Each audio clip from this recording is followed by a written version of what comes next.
Bonjour tout le monde. Bonjour. Bonjour. Donc, je suis ici donc depuis fin janvier, début février, aidé et épaulé par Maxime, qui est mon sous-chef, qui était sous-chef avec David Chovac. Ça fait quoi, 3 ans que tu es ici? 3 ans, oui. 3 ans. Et Olivier, ça fait Bientôt 4. 4 ans qui est là. Donc, ils connaissent mieux la maison que moi. Moi, je l'apprivoise au fur et à mesure. Et puis voilà, donc je vous laisse présenter Maxime. Maxime, vous êtes avec nous depuis 3 ans. Depuis 3 ans, depuis Ouais. 2016. Oui. Je suis venu en 2002 et en 2009. Et j'ai le plaisir de travailler avec le chef, découvrir sa cuisine, qui est vraiment très belle, accompagné de Olivier Roth. Olivier. Olivier, je suis chef pâtissier du Macandi donc depuis presque 4 ans. Donc voilà, nouveau chef, nouveau challenge, nouvelle carte, nouveaux produits, donc assez sympa avec un menu du marché autour d'un produit voilà, qui nous fait un peu sortir de l'ordinaire avec des légumes retravaillés en dessert. Donc voilà, une belle expérience. Moi j'ai travaillé pendant 8 ans au Grès d'Albion, sur Cannes. Je suis venu au Macandi parce que le chef, M. Goulomès, sa cuisine m'intéressait énormément. Et c'est vrai que cette entreprise me plaît beaucoup parce qu'il y a vraiment du travail sur les plats.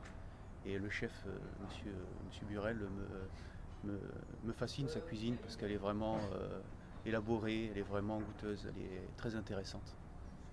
Bien. Donc nous sommes début octobre, une nouvelle carte est en train Oui. de sortir. Qu'est-ce que c'est le plat préféré de chacun sur le On va nouvelle laisser la parole à Maxime. Oui, Maxime. Mais pour moi, c'est le Saint-Pierre, parce qu'il y a vraiment un mariage entre les saveurs et le goût de l'artichaut avec la sauce café. C'est vraiment des mariages étonnants et vraiment très, très, très. J'ai beaucoup apprécié ce plat. Olivier. C'est un dessert ou c'est un plat? Oh, c'est comme vous voulez. Hein. Ah, c'est Vous comme avez le droit de Il veut manger dire qu'il goûte tous jamais les rien. plats par Ouais. vos usages. Non, moi j'aime bien le foie gras qu'on décline sous toutes les façons, donc toujours en respectant donc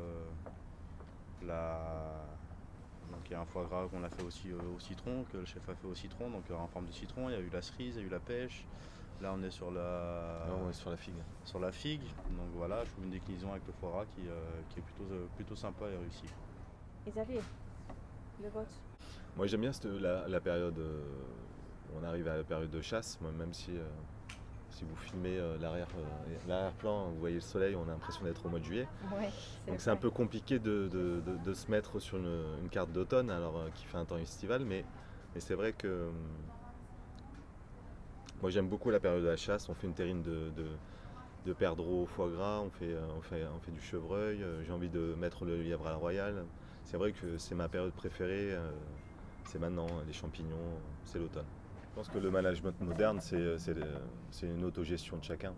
On donne les lignes directrices de chacun, c'est-à-dire que c'est le dressage, c'est la cuisson, c'est le bon assaisonnement, c'est le minimum de rigueur, enfin un maximum de rigueur parce qu'on a quand même un macaron Michelin. Mais après, sur la personnalité de chacun, s'il y en a un qui veut être silencieux, il est silencieux. S'il y en a un qui veut écouter la musique, il écoute la musique. Après, il faut être ouvert. Il y a une génération qui demande ça aussi. Je pense qu'il y a des années, il y a 10-15 ans, le chef ne supportait peut-être pas ça, mais maintenant, je pense qu'on est obligé de s'ouvrir un peu à ça. Et la musique ne dérange pas en soi. Après, il ne faut pas que ça parte non plus dans des rave parties ou dans des pogos, mais après, je pense que c'est important de De se sentir bien au travail. se sentir bien au travail, et puis chaque personnalité est différente. C'est comme dans l'éducation, on a une façon de parler à un enfant qui n'est pas forcément pareil pour l'autre, et je pense qu'il faut être ouvert là-dessus. Oh, Xavier vous propose de faire un dessert autour des asperges ou des choses comme ça. Le premier pensée, c'est quoi? Courir? Ça va être dur, c'est pas facile. Après bon, on cherche des idées, on se consulte pour voir ce qui pourrait être bien, pour un accord avec, en sachant que dans le dessert, on essaye d'associer l'asperge ou un légume avec quelque chose d'autre. C'est pas l'asperge qui va prendre le dessus, ça sera juste un complément qui va venir relever un peu le dessert en fait. Donc il y aura une touche d'asperge, mais ce ne sera pas l'élément principal du dessert en fait. Depuis que vous êtes arrivé, vous avez changé menu de marché. Oui. Maintenant, ça a duré 15 jours. C'est ça. Et c'est autour d'un produit. D'accord. Pourquoi vous avez changé comme ça? Expliquez à nous. C'est quelque chose que je faisais déjà au Mas des Herbes Blanches, mon ancien, là où je travaillais avant pendant 4 ans.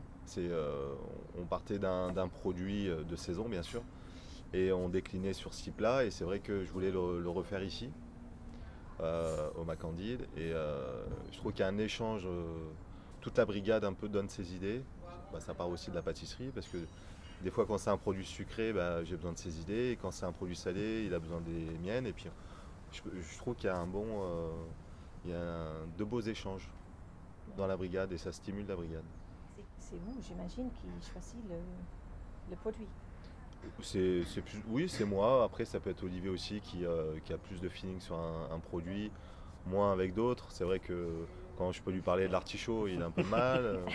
Mais après, il y a ce qui est normal, l'asperge, des desserts asperges ou des desserts. Mais après, on a. D'ailleurs, j'ai un souvenir d'un menu autour de la courgette et qu'il a laissé après sur la carte parce que ça a plu à énormément de clients. Peut-être qu'il n'aurait pas osé le faire avant. Et ça permet ça aussi, de faire des tests et de finalement trouver un dessert exceptionnel, quoi. Ouais. C'est vrai qu'on fait un métier magnifique où on a des saisons, on a des nouveaux produits qui arrivent et on ne peut pas s'ennuyer. On a toujours... On est toujours à la recherche de nouvelles recettes, de nouveaux plats, de nouveaux dressages. Même si c'est un dressage qu'on commence d'une carte, il peut évoluer. C'est vrai que c'est un métier où on ne s'ennuie jamais en fait. Et on a de la chance. Là on attaque la basse saison où on est 13 en cuisine, 13-14 en cuisine. Donc quand je suis absent, déjà on a 2 jours de fermeture le lundi et mardi à partir depuis cette semaine et quand je suis absent en général il y a Maxime qui est là et toujours Olivier. Voilà. Donc Olivier, vous n'avez aucun jour de repos, hein? Si, moi j'en ai aussi. J'ai bien compris. J'en ai aussi et puis moi j'ai mon sous-chef aussi qui prend le relais quand je suis en repos. Donc, D'accord. Sans l'équipe on ne peut pas faire grand chose de toute façon. Exactement ça. C'est à moi de transmettre mon savoir pour que Maxime le retransmette à son tour aux chefs de partie, les chefs de partie aux commis, les commis aux stagiaires. Voilà, c'est un système pyramidal qui est important. Je l'ai pas payé pour faire ça. Comme il a dit Monsieur Burrell, ça c'est une bonne chose. Oui, Monsieur Boulomès. J'ai l'impression d'être au collège Burrell. Monsieur Burrell.